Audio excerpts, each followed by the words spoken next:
Ini ya nomor 1 ya. Nah, kita langsung masuk aja ke soal ya.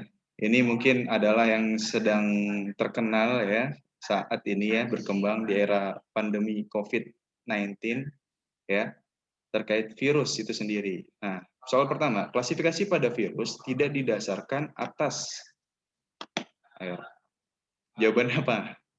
Adik-adik, kira-kira karakteristik selubungnya kah, tipe asam nukleatnya kah, jenis sel inangnya, cara menginfeksi, atau keberadaan kapsid? Ayo, apa? Ada yang sudah menjawab?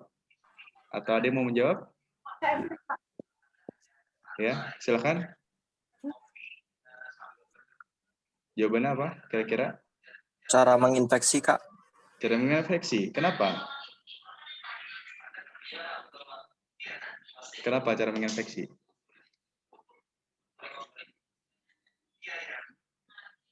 Nggak tahu, Kak. Nggak tahu. Oke, ya, langsung. Karakteristik selubungnya, Kak. Karakteristik selubung. Oke, ya oke, ditampung ya. Coba kita lihat ya di sini. Jadi pada dasarnya adik-adik ya, yang namanya virus ya, bisa kalian lihat di sini ya.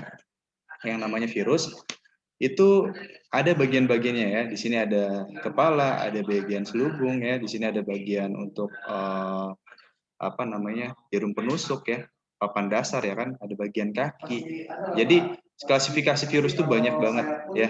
Tapi sebenarnya virus itu bukan makhluk hidup adik-adik ya. Jadi virus itu bukanlah makhluk hidup ya. Diingat ya, dia itu adalah makhluk hidup, bukan dibilang makhluk hidup sih sebenarnya, sesuatu yang bersifat abu-abu ya. Dia bisa apa namanya, dia bisa disebut hidup kalau dia itu berada di tubuh inang. Kalau dia di luar tubuh inang itu dia tidak dikatakan hidup. Sama seperti virus COVID ya. Kalau di luar itu sebenarnya materi genetik biasa ya, tapi kalau andai kan terhirup oleh kita gitu ya, kenapa makanya alasannya kita menggunakan masker ketika beraktivitas ya, di luar itu mereka nggak hidup sebenarnya ya, di luar itu nggak hidup, tapi ketika masuk ke dalam tubuh inangnya dan dia itu cocok ya, salah satunya itu bisa hidup ya, bisa mengatur metabolisme, menggandakan dirinya ya. Jadi klasifikasinya ada banyak, salah satunya dari tidak adanya selubung. Jadi termasuk selubung ini berpengaruh ya, karakteristik. Jadi tidak adanya selubung itu apa berpengaruh ya terhadap klasifikasi virus. Biasanya virus yang menggunakan selubung ini dia itu virusnya lebih susah untuk dibasmi, salah satunya. Tipe asam nukleat juga, ingat virus cuma punya DNA sama RNA saja, makanya ada virus DNA dan virus RNA. Jenis sel inang juga berpengaruh ya, ada virus yang menginfeksi manusia, ada yang virus menginfeksi tumbuhan. Oleh karena itu, coba kalian perhatikan, kalau andaikan virus yang menginfeksi jeruk ya, karena virus itu dia punya host space-nya masing-masing, punya sel inangnya masing-masing. Jadi ketika dia itu kita makan jeruk yang ternyata itu udah terinfeksi oleh ada virusnya di situ, nggak akan bisa menginfeksi tubuh manusia karena nggak cocok ya, salah satu di situ. Dari segi protein yang untuk mendeteksi apa si virus itu juga nggak cocok ya. Jadi virus itu punya kecocokan ya dengan sel inangnya. Cara menginfeksi kan ada jalur litik sama lisogenik. Yang tidak tepat itu adalah keberadaan kapsid, adik-adik ya. Karena kalau misalnya keberadaan kapsid, coba kalian perhatikan di sini ya. Kapsid adalah bagian penting pada virus yang tersusun dari protein yang berfungsi untuk melindungi asam nukleat. Jadi virus ini wajib punya kapsid. Ibaratnya kayak dinding sel yang ada di tumbuhan ataupun dinding selnya yang ada pada bakteri. Ya. Jadi yang namanya virus ini ya, kapsid ini kan dia protein ya yang melindungi struktur dari si virus. Nah, keberadaan kapsid ini itu wajib. Jadi bukan berdasarkan adanya keberadaan kapsid atau tidak, ya. Jadi di sini yang tidak tepat adalah dari keberadaan kapsid itu sendiri. Kayak gitu, ya, adik-adik. Sebelumnya ada yang mau ditanyakan? Tidak, Kak. Tidak. Kita lanjut aja ya. Oke, biar bisa kebahas semua nih. Oh, ini udah langsung ya, ini ya. Oke, proses biologi yang benar terkait dengan virus ya. Nah, di sini pertama melakukan replikasi DNA dan RNA ya. Dia bisa berkaitan dengan ini ya kan. Nah, dapat mensintesis maaf salah ya. Ini yang benar kan. Melakukan replikasi DNA dan RNA. Ya kan karena di sini dibilangnya DNA dan RNA. Virus itu cuma punya DNA atau RNA saja ya. Ini jadi kurang tepat. dapat mensintesis ATP tanpa bantuan inang. Ini juga kurang tepat, ya. Karena virus itu butuh inang untuk hidup. Intinya itu ya, adik-adik ya. Nah, makanya kenapa virus itu coba kalian perhatikan. Virus ada nggak yang menggunakan bahasa Latin? Ada nggak? Coba contoh, kayak Carica papaya. Carica papaya itu apa? Bahasa Latin apa? Carica papaya. Pepaya, ya kan ya? Upaya Kak. Oke, pepaya kan. Terus ada lagi Pinus mercusii, tanaman pinus, ya kan? Cocos nukifera, tanaman kelapa. Zeamais, tanaman jagung. Oryza sativa, tanaman padi. Itu bahasa Latin semuanya. Coba dilihat virus. Virus influenza, HIV, human immunodeficiency virus. Terus ada lagi virus rabies, COVID-19.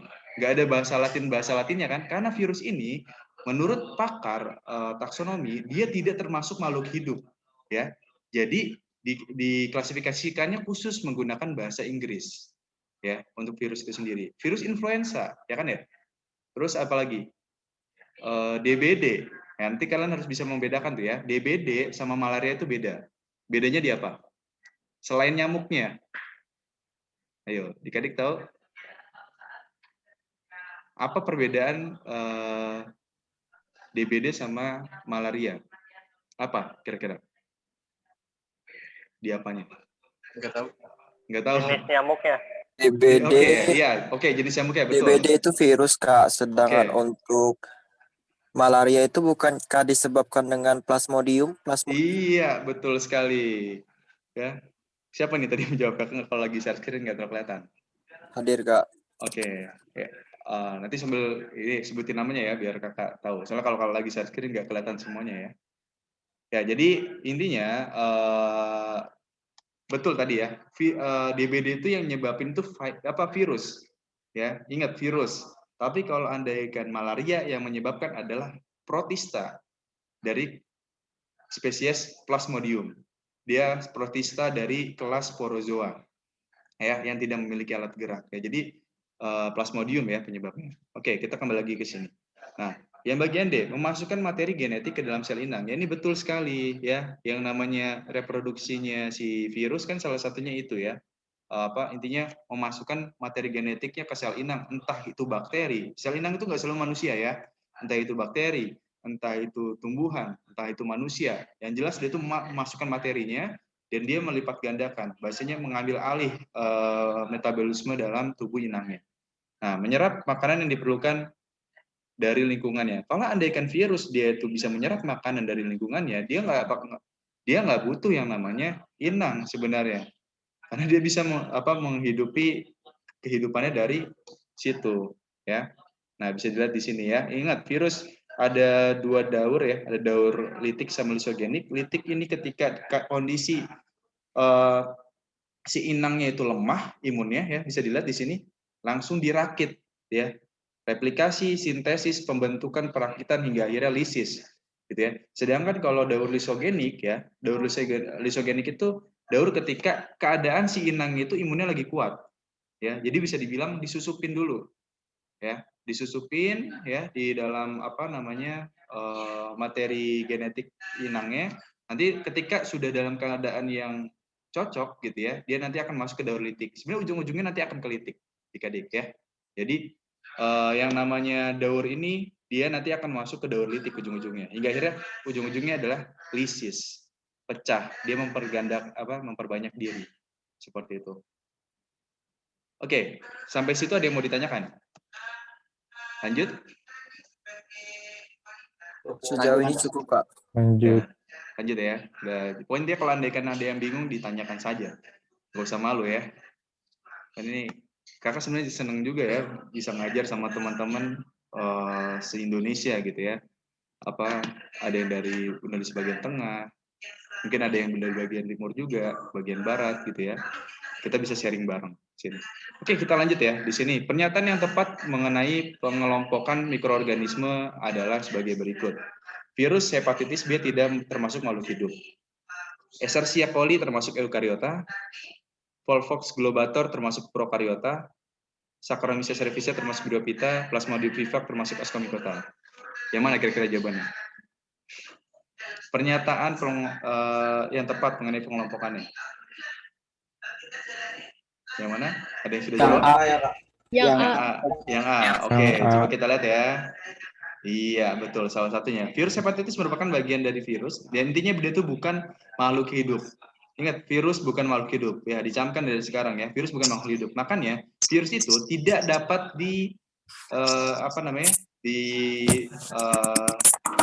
tangkal dengan antibiotik. Antibiotik itu untuk bakteri. Ya, antibiotik itu untuk bakteri, salah satunya penisilin ya. Penicillium itu salah satu kelompok jamur yang bisa menghasilkan zat penisilin ya untuk sebagai zat antibiotik. Tapi kalau misalnya si virus, salah satunya dengan apa? Imun tubuh. Jadi pada dasarnya salah satu menangkal virus itu bisa dari kondisi tubuh kita yang sehat. Makanya rajin olahraga, jaga pola makan ya. Kalau vaksin ya, intinya virus itu tidak ada yang menguntungkan ya, nak. Ya. Vaksin itu dia adalah ujung-ujungnya kembali lagi untuk menangkal virus itu sendiri. Karena vaksin yang nanti akan kalian peroleh itu pada dasarnya adalah virus yang dilemahkan untuk menaikkan sistem imun tubuh kita. Ketika nanti akan ada virus COVID-19 beneran yang masuk, kita udah punya imunnya. Intinya gitu ya. Jadi vaksin itu sebenarnya bukan pemanfaatan keuntungan dari virus, tapi sebenarnya untuk penangkal ya, gitu. Nah, lanjut ya. Nah, Escherichia coli merupakan jenis bakteri dan bagian dari kingdom Monera dalam sistem 5 kingdom ya. Nah, kingdom Monera memiliki ciri yaitu prokaryotik ya. Jadi dia belum memiliki membran inti. Eukaryotik kan sudah memiliki membran inti. Nah, jadi salah. Oke, nanti mungkin PPT-nya nanti akan Kakak share ya ke Kak Desi. Mungkin nanti Kak Desi bisa bantu buat share ke kalian juga. Ini sudah ada pembahasan semua. Nah, Volvox globator ini adalah bagian dari alga hijau ya. Dalam klasifikasinya alga hijau sudah termasuk ke dalam eukariotik. Ingat prokariotik itu protista itu sudah eukariotik. Ya, ini tadi sudah Kakak jelaskan di awal ya. Jadi kalian harus perhatikan itu. Ya. Nah, Saccharomyces cerevisiae itu adalah kelompok dari jamur ya. Ini kalau kalian di sini siapa yang suka bantuin ibunya bikin roti nih? Ya. Ini kalian pasti pakai ini salah satunya, Saccharomyces cerevisiae. Ya, kalau bahasa lokalnya itu bahasa dapurnya apa ya? Vermipan. Ya, kalau kalian tahu vermipan, itu salah satu kandungan ragi yang terdapat Saccharomyces cerevisiae. Ya. Sementara Bryophyta itu kan kelompoknya lumut, ya. Nah, ini tadi ya. Ini Plasmodium ini penyebab penyakit malaria ya, tadi sudah kita jelaskan sebelumnya.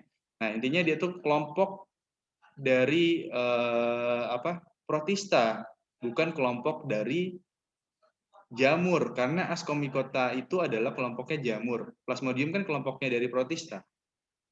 Gitu ya. Jadi kalian harus bisa menganalisis ya klasifikasi-klasifikasi dari mereka ini. Gitu. Sampai sini ada yang mau ditanyakan dulu? Tidak ada? Atau aman, ada? aman. Aman, masih aman ya. Lanjut ya. Ya, jadi jawabannya yang A. Oke, kita lihat lagi. Jenis organisme yang mampu menghasilkan selulase. Selulase itu enzim untuk mencerna apa? Selulosa. Oke, di tubuh kita punya selulase atau tidak? Tidak. Tidak. Ya, kenapa? Karena tidak ada kelenjar. Selulase itu sebenarnya bisa dihasilkan oleh bakteri atau bagian tubuh juga ya. Atau kalau misalnya di beberapa hewan kayak di rayap itu kelompok dari protozoa. Ya. Jadi rayap itu unik di Kadik ya. Kalau ular ketika ganti kulit dia meninggalkan kulitnya. Kalau rayap ketika ganti kulit dimakan kulitnya. Karena kenapa? Salah satunya ketika dia ganti kulit, di bagian kulitnya itu terdapat protozoa yang pada dasarnya terdapat enzim bisa menghasilkan enzim selulase, jadi nanti dikonsumsi kembali untuk bisa menghasilkan enzim selulase. Betul, tapi kita nggak bisa menghasilkan enzim selulase. Kalau makanya maaf ya, kalau kita makan sayur itu fungsinya sebagai serat, ya karena nggak bisa dicerna sempurna, fungsinya untuk serat ya, jadi bisa mendorong pencernaan kita agar lebih sehat. Ya, kalau kita punya enzim selulase adik ya, mungkin perabotan kalian di rumah yang dari kayu itu habis ya, bisa kalian makan ya. Jadi kalian makan kayu itu bisa dicerna ya. Jadi selulase itu salah satunya bisa mencerna apa namanya selulosa, selulase. Pokoknya belakang dari kata ase itu adalah kelompok dari enzim pemecah. Ya, jadi enzim pemecah inilah yang nantinya mencerna selulosa. Selulosa itu zat yang ada di dinding sel tumbuhan. Ya, ingat ya. Jadi kalau yang kalian makan sayur, ya itu udah pasti ada selulosanya. Ya, di situ. Oke. Nah, ini kelompok apa dari selulosa adalah jadi selulase adalah enzim yang diperlukan untuk mencerna selulosa yang tadi zat yang merupakan penyusun dinding sel dari tanaman. Ya, beberapa organisme seperti Pleurotus ostreatus ya atau kita sebut sebagai jamur tiram mampu menghasilkan enzim selulase sehingga mampu menguraikan sisa tumbuhan. Oke, jamur bertindak sebagai apa? Adik-adik, kalau andaikan di apa namanya? Di ekosistem.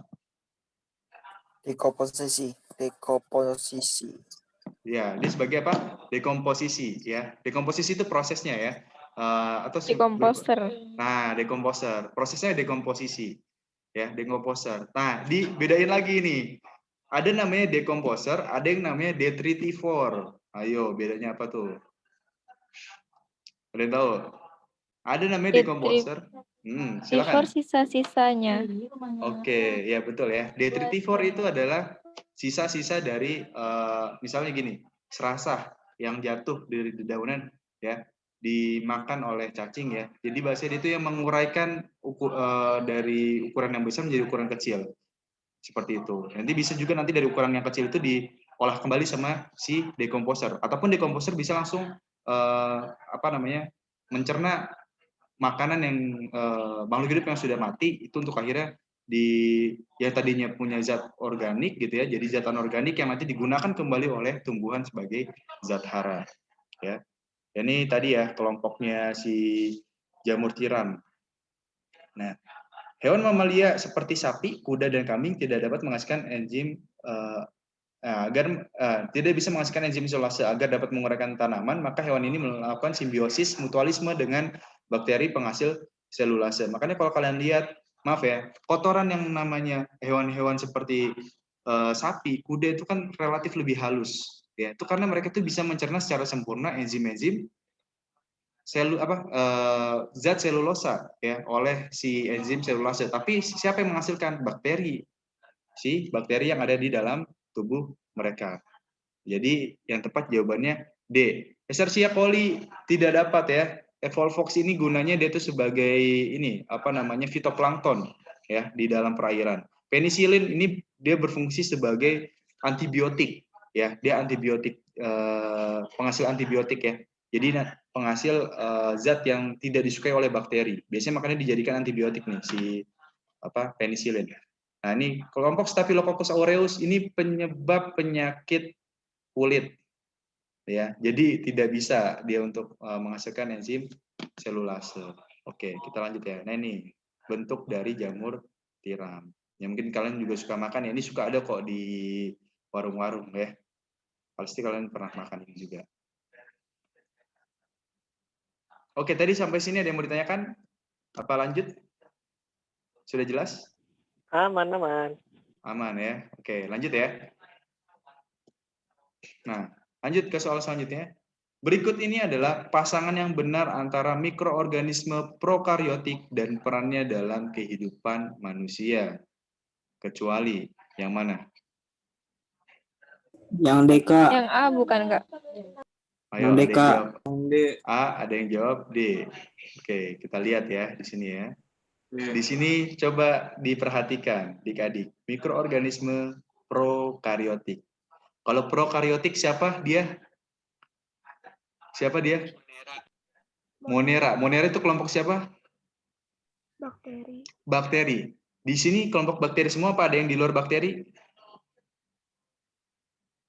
Sebenarnya dari situ sudah bisa kita tahu ya. Jadi kalian kalau menganalisis soal itu nggak perlu misal contoh ini aja, nggak perlu terlalu banyak ngafal yang misalnya kayak ini fungsinya untuk apa. Dari ciri ini aja ini sudah kelihatan ya. Jawabannya D ya, lebih tepat D ya. Candida albicans karena Candida ini kelompok jamur adik-adik ya. Semuanya itu kelompok bakteri ya. D itu jamur, udah pasti jawabannya pasti D di situ. Ya, tapi mungkin kalau misalnya ada kelompok jamur satunya lagi di sini, nah mungkin jadi perbandingan tuh, oh apakah perannya betul atau tidak. Oke, kita lihat satu-satu ya. Clostridium botulinum adalah bakteri penghasil toksin botulinum yang dapat menimbulkan keracunan. Ini biasanya ada di makanan kaleng.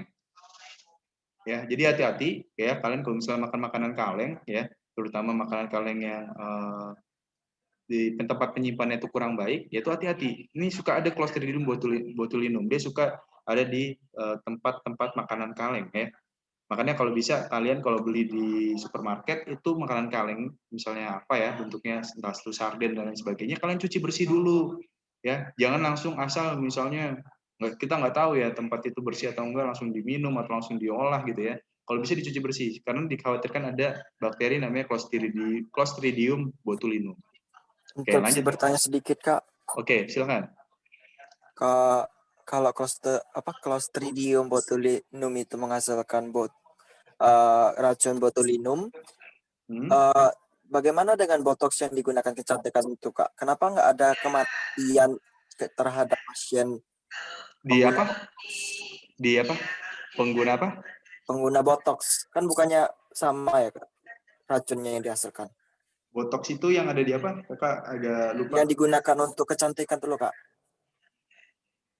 Botox. Oh iya. Cuma kalau misalnya kan intinya kan racun botulinum ada protein neurotoksin yang dihasilkan oleh bakteri ya. Intinya, nah kalau misalnya yang digunakan untuk kecantikan, ya ini di sini di fungsinya kan lebih ke arah yang di botox ya, yang dikecantikan ya.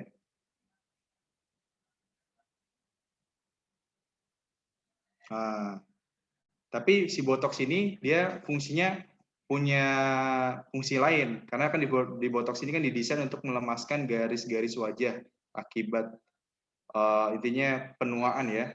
Nah, intinya di sini sebenarnya pada dasarnya si racun ini, jadi bahasanya kalau yang namanya bakteri, contohnya gini, dia pasti punya, kalau andaikan bisa dimanfaatkan dengan baik, dia punya peran tertentu. Nah, mungkin salah satunya di botox ini kan dia bisa berfungsi untuk melemaskan sel-sel saraf sehingga bisa menguatkan yang namanya kulit wajah. Sama kayak layaknya Escherichia coli. Escherichia coli mungkin di tubuh kita itu berperan sebagai salah satunya bakteri pengurai, ya kan? Kalau andaikan berlebih juga bisa menyebabkan penyakit. Tapi yang kita tahu Escherichia coli ternyata bisa kita manfaatkan dalam bioteknologi modern, ya.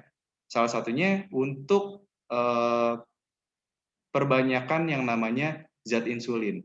Ya mungkin kalau zaman dulu ya zat insulin ini dimanfaatkan kalau misal manusia ya dari insulinnya babi ya mungkin kan agak bertentangan ya kalau sama orang yang beragama muslim ya kan. Nah sehingga akhirnya ternyata di bakteri E. coli ini bisa nih diintegrasikan yang namanya sel penghasil insulin hingga akhirnya dia itu bisa memperbanyak diri. Seperti itu ya. Berarti ada zat di Clostridium botulinum yang bisa berfungsi untuk menghilangkan kerutan-kerutan wajah. Seperti itu. Seperti itu. Tinggal bagaimana cara penerapannya. Kalau andaikan dia itu dikonsumsi, kan itu kan penelaman botox kan ke arah wajah, bukan dikonsumsi. Bukan apa, kalau Clostridium botulinum ini kan yang berbahaya ketika salah satunya masuk ke dalam tubuh kita melalui salah satunya sistem pencernaan. Seperti itu. Gimana? Sudah jelas? Halo? Jelas, Kak. Oke, siap. Kita lanjut ya. Cukup jelas Kak. Oke, siap. Nah, kita lanjut. Jadi sebenarnya gini Adik-adik, yang namanya bakteri, dia punya peran positif sama negatif. Ya, peran positif sama negatif. Jadi ketika misalnya kayak tadi E. coli itu bisa menyebabkan yang namanya gangguan dalam pencernaan kalau berlebihan, tapi dia juga bisa digunakan sebagai salah satu penerapan bioteknologi ya, salah satu produksi insulin. Sekarang produksi insulin udah nggak khawatir lagi. Pada dasarnya kan sekarang penerapannya tinggal disisipkan di dalam plasmidnya si bakteri, disisipkan si insulin, dia bisa memperbanyak diri. Apalagi bakteri memperbanyak dirinya cepat sekali kan. Jadi bisa cepat untuk memproduksi insulinnya juga. Oke, lanjut. Streptomyces coelicolor ya. Jadi ini bakteri sumber utama antibiotik alami yang banyak digunakan saat ini diantaranya sebagai antibiotik streptomycin ya. Jadi ini penghasil antibiotik ya.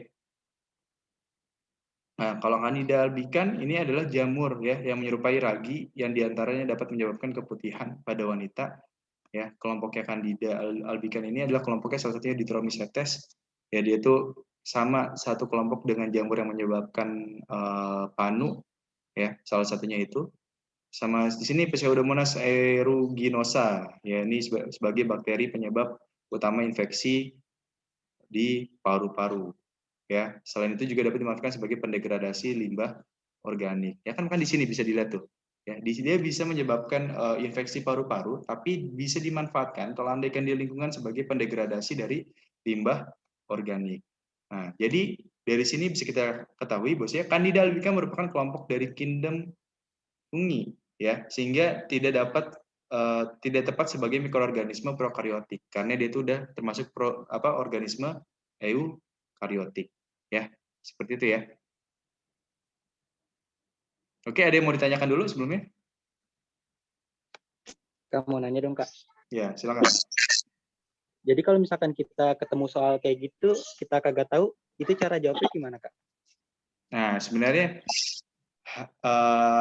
minimal teman-teman itu harus tahu ya semuanya. Kalau misalnya kita nemuin soal kayak gini, ya, minimal kalian harus tahu ciri-ciri dari mereka. Makanya sebenarnya literasi kalian tuh harus diperbanyak ya, terutama ya. Pelajaran naon gitu Ya. kan. Literasi kalian itu harus diperbanyak soal ya. kayak asalnya misalkan ayeuna jam 4 aya jam biologi. Jam Ya. 12 tawati isuk teh dibere soal tentang biologi.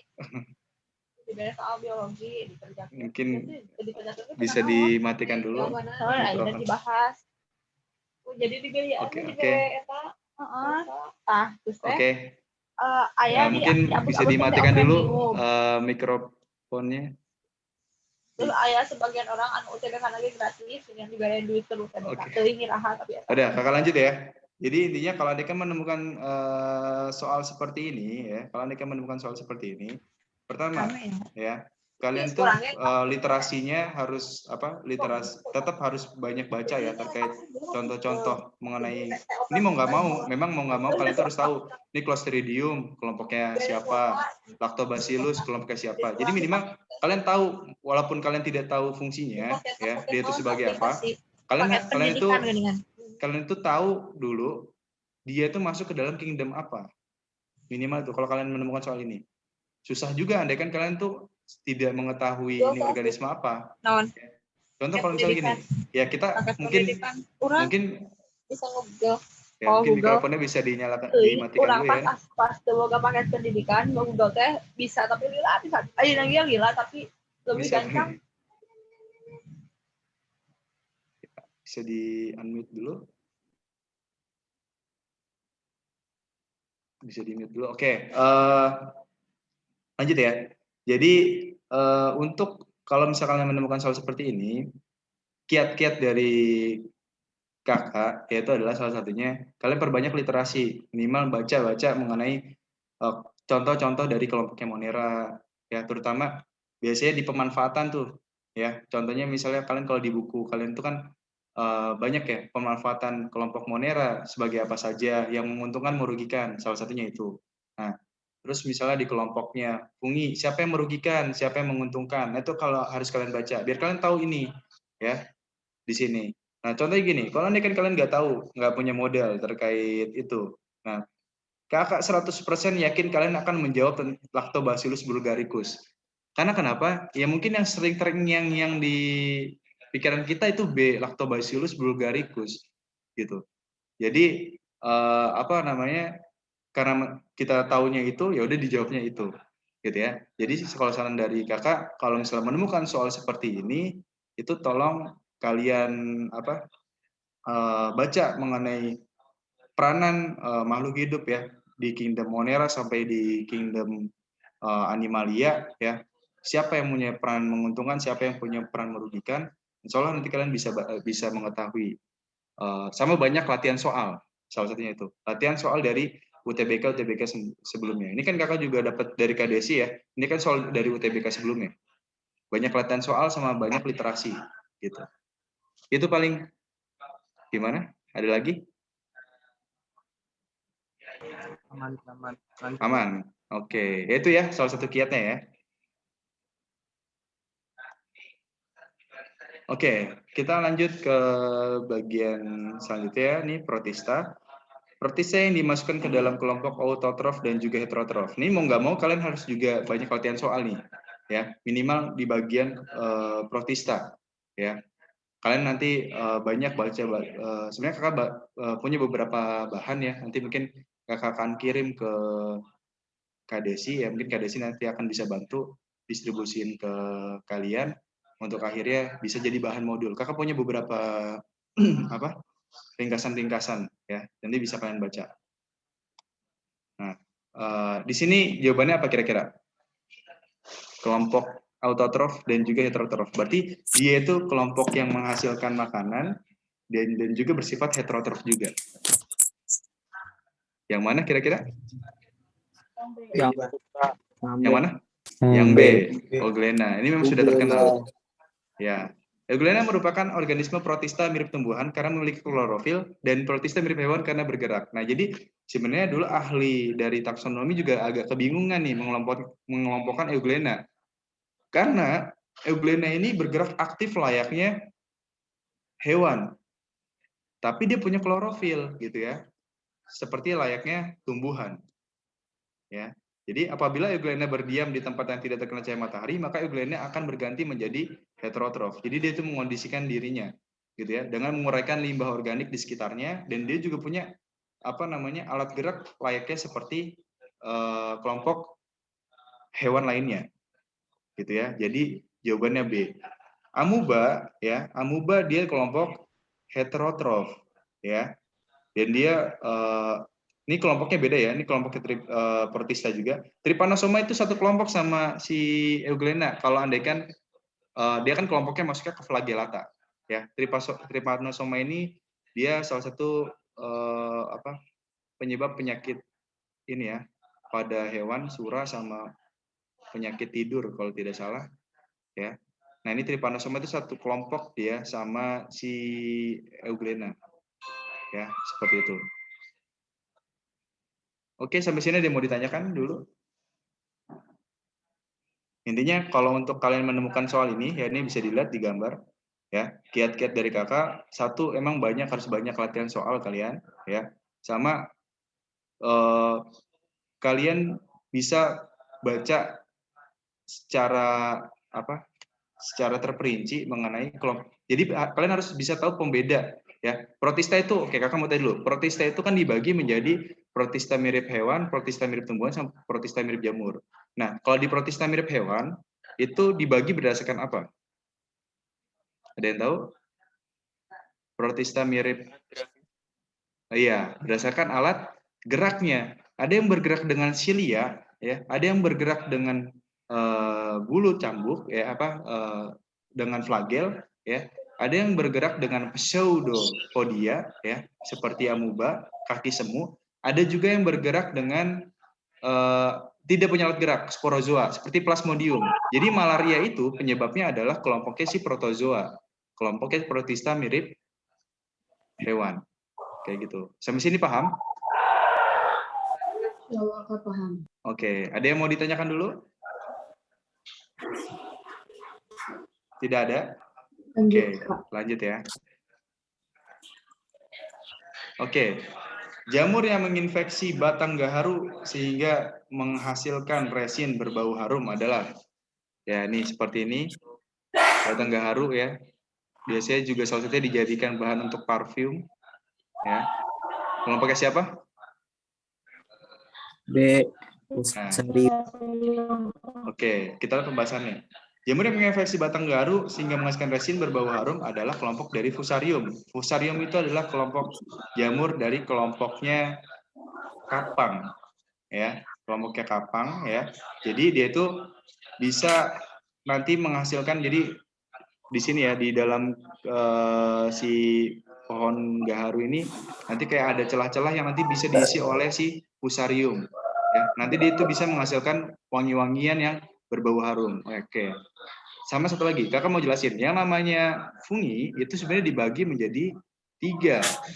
Ya, ada yang namanya kamir, kapang, sama cendawan. Bedanya apa?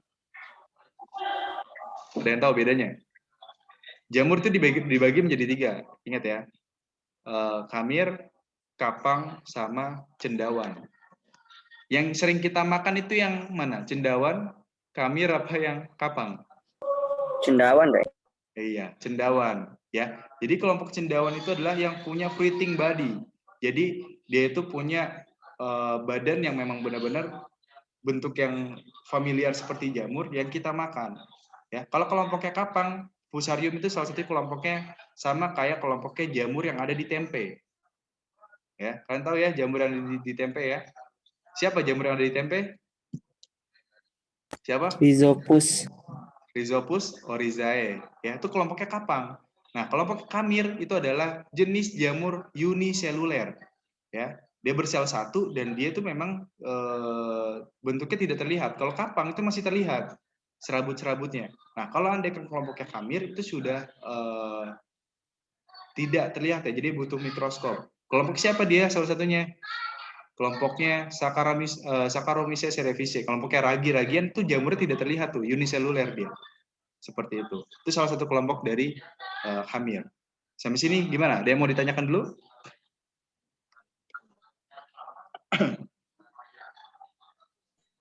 Ada? Kalau tidak ada, kita lanjut ya. Gimana? Ada yang mau ditanya? Aman? Aman. Oke, lanjut ya. Nah, lanjut. Pernyataan yang benar mengenai lumut, kerak, atau lichen, yang mana?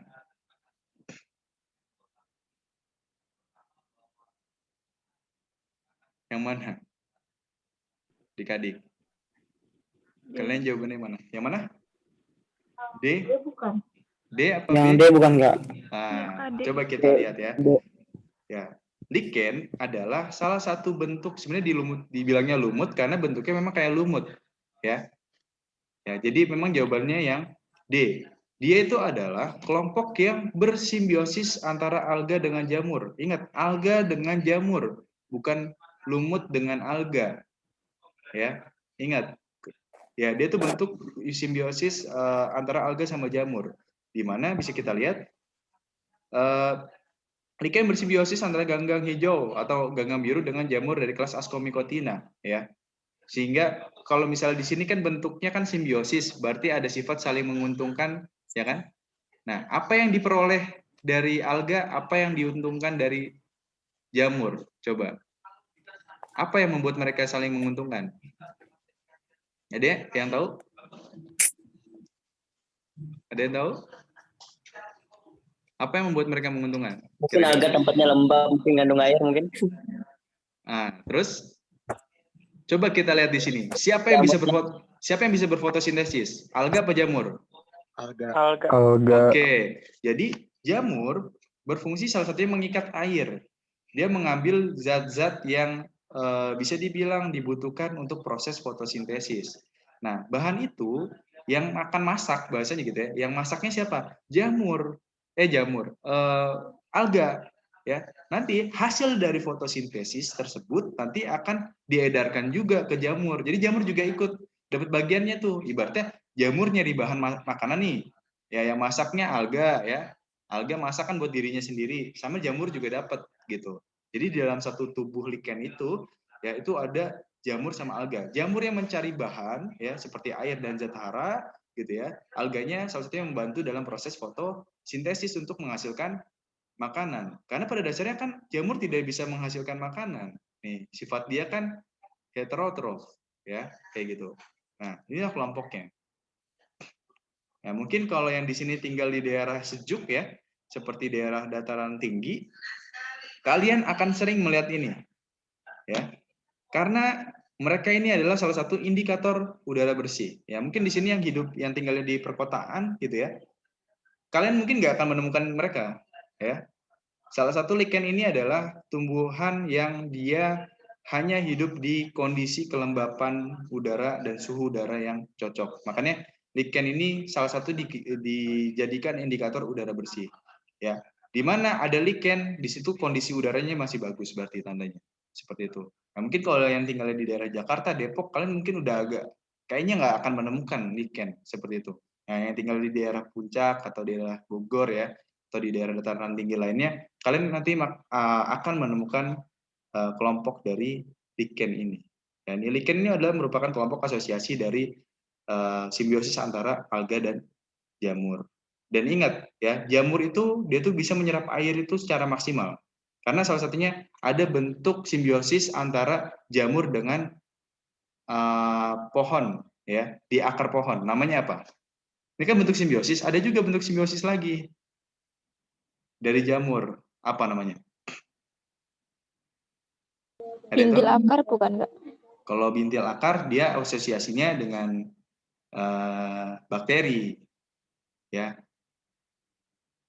Ya kalau bintil akar itu adanya di kacang-kacangan ya, betul itu bentuk asosiasi juga, tapi itu dia dengan bakteri, ya itu pada kacang-kacangan. Biasanya itu untuk mengikat nitrogen, karena nitrogen itu ya. Oke, kakak sambil mau tanya ke kalian, kandungan udara di bumi kita lebih banyak nitrogen apa oksigen? Nitrogen. Nitrogen ya, hampir 70% lebih kondisi di bumi kita nitrogen. Nah, itu tadi yang bintil akar itu salah satunya. Nah, tumbuhan itu cuma yang bisa memanfaatkan nitrogen secara langsung itu cuma tumbuhan. Kita nggak bisa nih. Kita sama hewan nggak bisa. Kita dapat nitrogen dari siapa? Dari tumbuhan. Dari tumbuhan, betul sekali ya. Kita dapat nitrogen dari tumbuhan dan hewan juga. Hewan yang memakan tumbuhan kan dapat nitrogen. Nah, nitrogen yang ada di hewan tersimpan di hewan, kita makan kan kita dapat nitrogen juga. Nah, itu salah satu siklus dari nitrogen ya. Itu ada di bagian biogeo kimia. Ya, kalau misalnya kalian masih ingat di materi kelas 10 semester 2, materi kelas 10 semester 2 bab sebelum terakhir. Itu materi tentang biogeokimia di ekosistem ada. Ya, bisa sambil diingat-ingat lagi. Ini merupakan kelompok lichen ya. Jadi nanti kalau misalnya di soal itu ada gambar seperti ini bukan kelompok dari lumut, bukan kelompok dari alga, maupun bukan kelompok dari jamur. Mungkin kalau dulu kita melihat ini kayak, kok pohon jamuran ya? Pada dasarnya ini termasuk, dia tuh nggak parasit ya.